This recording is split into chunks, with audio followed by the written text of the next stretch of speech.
Alright guys, I am back with another video. So today I'm going to be going over Cascadeur and mainly constraining the bones of the hands to another object rather than constraining objects to the hands. In this case it's a steering wheel. Now you'll notice that the steering wheel wobbles in here. I'm going to explain why, and I'm going to explain how you can prevent from having to deal with that issue. So let me just go ahead and scrub through this and let you see what it looks like. So the animation itself, and I do understand that the characters, it looks a little small for the car, but actually the car is a little small for the character. This character is 5'9" in real life, in real world scale. But this car was not made to real world scale, and so that's the reason why this character looks so big in it. It's not the character, it's the car, the person who made it. The real world scale of the Unreal Engine 5 character is about 5'9", which is an average size human, and average people don't look that big inside of cars. So aside from that discrepancy and the fact that the steering wheel in this one is wobbling, I don't think it looks too bad. So let me explain to you why it's wobbling. Inside of Cascadeur, when you're in joint mode or box controller mode, the rotation of things is in Euler coordinates. It uses Euler coordinate system, and you're locked in to a specific order of rotation. And if you know anything about that, you'll know that in other programs, they actually offer different orders of rotation to help you get around Gimbal Lock, as they call it, and that's what was causing that. It took a developer, Finn, of Cascadeur on the Discord to explain that to me so that I understood why it was wobbling. So the workaround to that, the only workaround is to actually rig it, because other than that, you can't get around that lock. So I'm going to show you guys how to constrain the hands to this steering wheel of this go-kart. I'm going to leave a description to the original modeler's page for this go-kart. I rigged it and I brought it in and set it up inside of Cascadeur for you guys. I'll provide the Cascadeur file for this go-kart so that you can follow along. Now, I did have an issue right here. I tried to rig the wheels so that I could rotate the wheels or spin the wheels like these back here. You'll see that these back here spin, and it's not even really apparent anyway, but I couldn't rig the bone that spun the wheel inside of here, because if I did, I wouldn't be able to rotate the wheel, and so I had to kind of make it a choice there. Right here, you'll see that if we select one of these point controllers and we right click on the center point and go into rotation mode, we can rotate this back and forth like this. Same with the wheels. You can do the same thing with the wheels. If you select the point controller and right click on that, it'll rotate it around that axis, you see, which makes it a little bit easier rather than trying to drag it. And I'll go ahead and show you on these two. And you probably won't be able to tell, but if we zoom in, you might be able to tell based off of the geometry that it's actually spinning a little. It's just hard to tell because there's no texture on it. So anyway, I also set up, if we double click this and right click the base, you'll see that I also set it up so that you can adjust the steering wheel to meet your needs. So for anyone who's interested in that feature.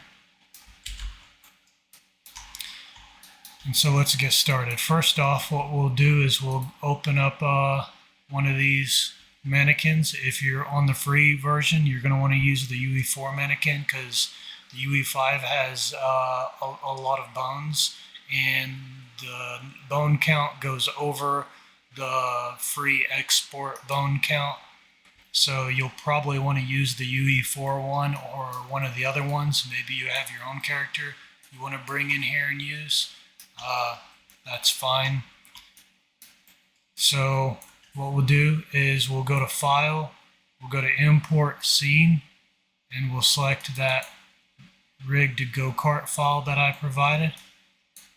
And if you don't see this center of mass, come up here to this auto posing mode icon and right click it and go to center of mass.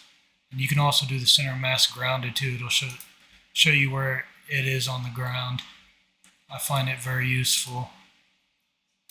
So we'll go into rotation mode, go to scene settings, and go to fixed rotation step. By default it's 90, which is what we want. And we'll rotate it forward and just bring the rear end until it's about level with the seat, and we'll bring it forward a little bit. And now what we'll do is we will deactivate the controllers for the pelvis and the rotation controllers as well, so that the torso doesn't rotate and the pelvis doesn't move when we're moving the feet and the hands around. And so we'll select and shift select all of those, and then we'll press Shift plus Z, and that'll deactivate those controllers so that they're not affected by the other ones during auto posing mode.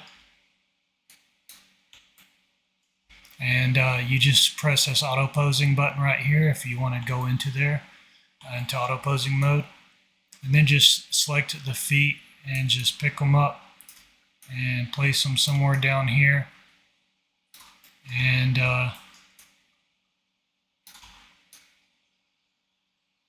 however you see fit. I didn't do anything about this right here, so I don't know what to do about that, other than maybe getting this pelvis and bringing it in closer. And then we could bring the neck back, and you'll see that he automatically reaches like he's fixing to grab a steering wheel. And then what we could do is we could go into point controller mode, and if you wanted, we could select this and right click that, and we could turn rotation step off and bring this down, make it look like he's pushing down on it.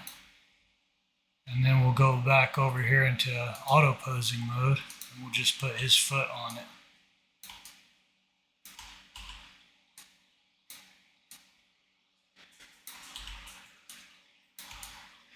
Something like that.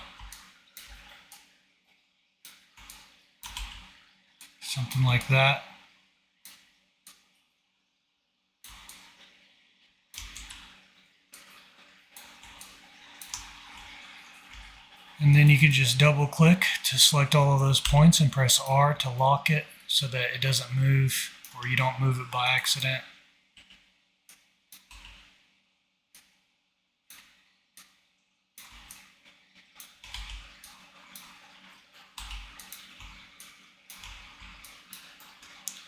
And then afterwards we can come up here, and you could either use both of his hands or you could just use one of them. I'm just going to place his hand, this hand right here, off over here to the side. Maybe he'll grab a hold of this, or you can have him grab the roof like he's holding on to the roof. But I'll just move his hand over here.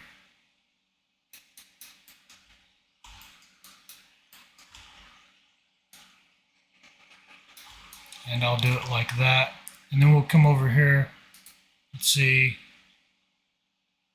There's supposed to be some new finger things in here, but I haven't found them yet. But for now, we'll just double click on that box controller and shift double click on the other ones.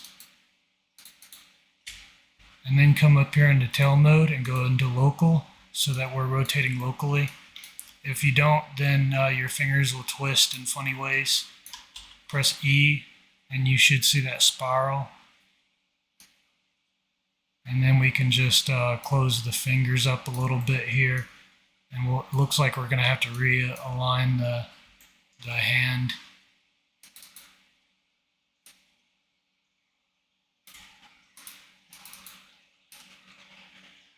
I don't know why that thumb was so erect. Okay, I'm going to bring this back.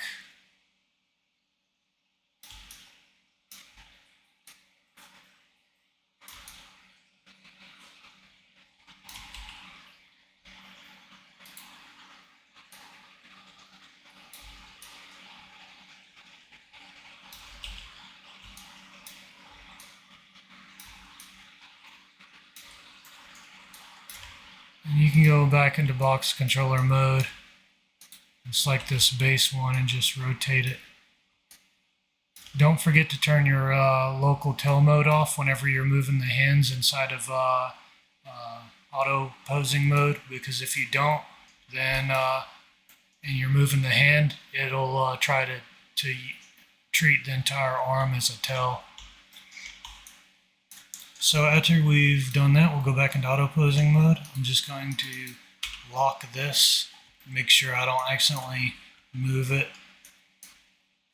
And then we'll move this into position. So right now it'll be in the center position. And we'll go back into global mode. Make it easier to position the hand here on the steering wheel. And you can probably try to wing it, or you can look for references. I'm not going to close the fingers since I'm just using one hand. I want to make it look like he's pushing with the palm of his hand. So maybe we'll come over here into local mode to try to get better control over this. We'll have to move that finger up, that thumb. And so we'll come over here in the box controller mode and move that thumb up like that. And then you can maybe rotate it like that. Something of that nature. And you can animate the fingers if you want. But for now, I'm just going to go back into auto posing mode. And what we'll do now is we'll constrain this. So you can go into point controller mode. And let's see. Actually, I haven't tried doing it this way with the rigged one. So let's just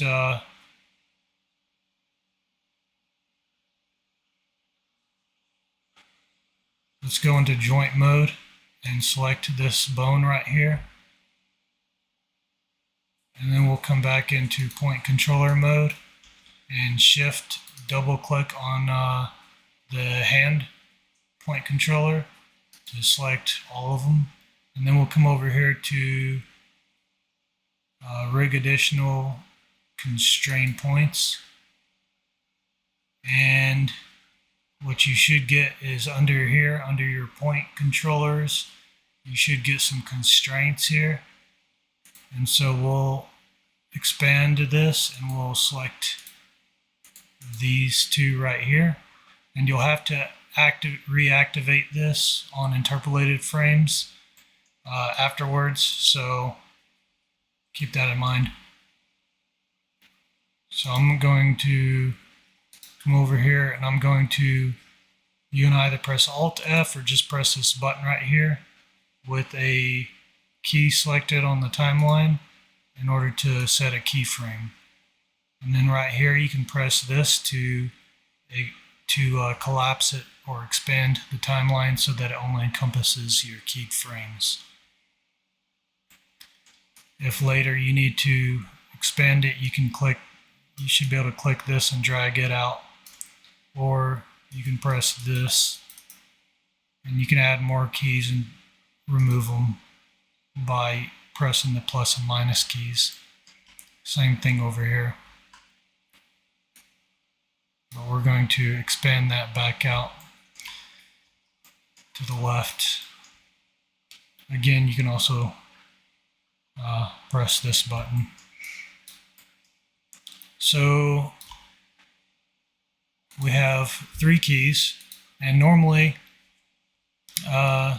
from an anim graph I would probably want the center to be on the center of the timeline, and since this is, and I normally would want this to be 1 second long, and so half a second would be equivalent to the steering wheel being centered, and then we would scrub between 0.5 and 0 for any negative rotations, and 0.5 to 1 for any positive rotations of the wheels. That's normally, well, that's like my logic behind doing the 30-second thing, because we're doing 30 frames per second and 30 frames is 1 second.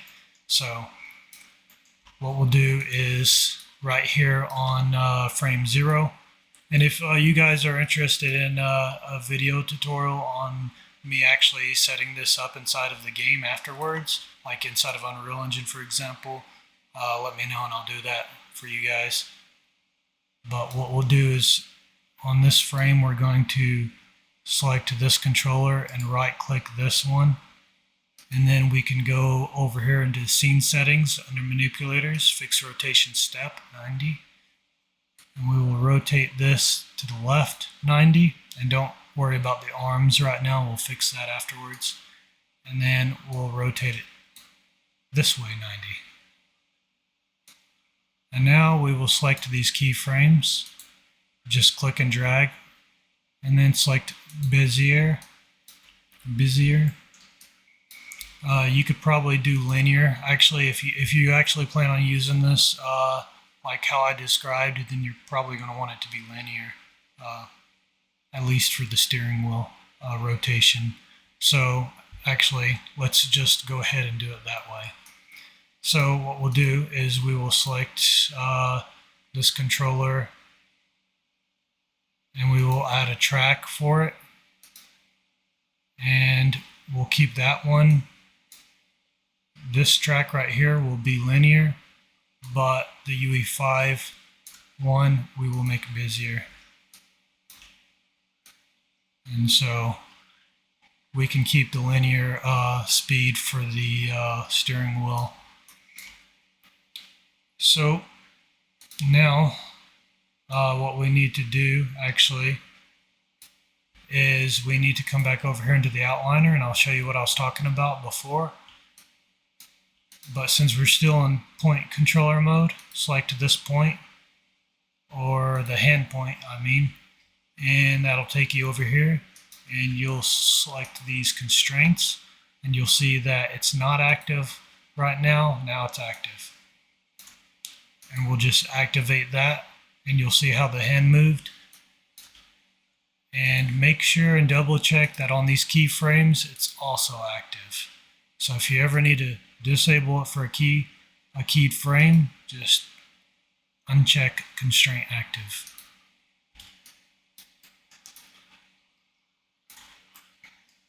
You could probably constrain this hand the same way if you needed to, but I don't think it's going to be a problem. If you were to constrain it, you could probably just constrain it to one of these other bones, like the body bone that I have down here on the bottom for the go-kart, and it would maintain its relative position to the body of the go-kart. So now that we've done that, it's time to do some cleanup. So now we're going to fix the hand rotation here.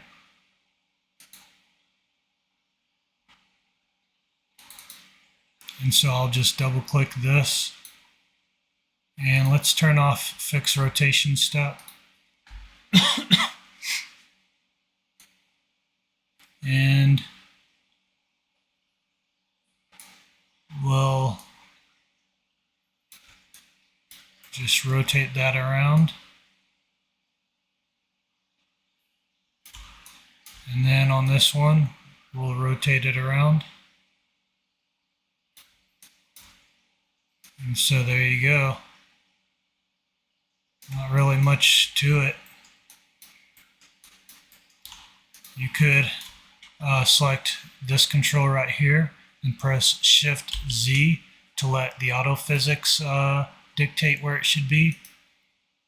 And then do that for this one right here as well, and this one. And so that's where the auto posing tool thinks that this should be relative to the other bone positions that are locked.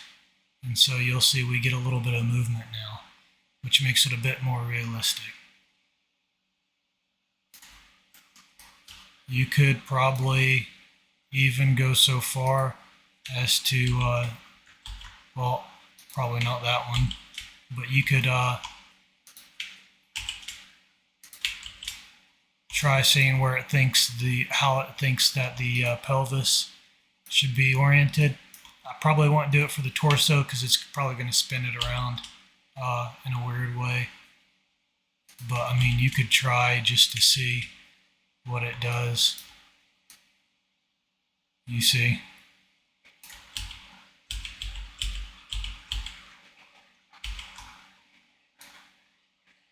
But yeah, but with that little bit of extra pelvis motion right there, it makes it a little bit more realistic. And there you go, guys. So if you found this helpful, if you liked it, make sure you don't forget to subscribe down below, follow our Discord. If you have any questions, you can ask me in there. If you have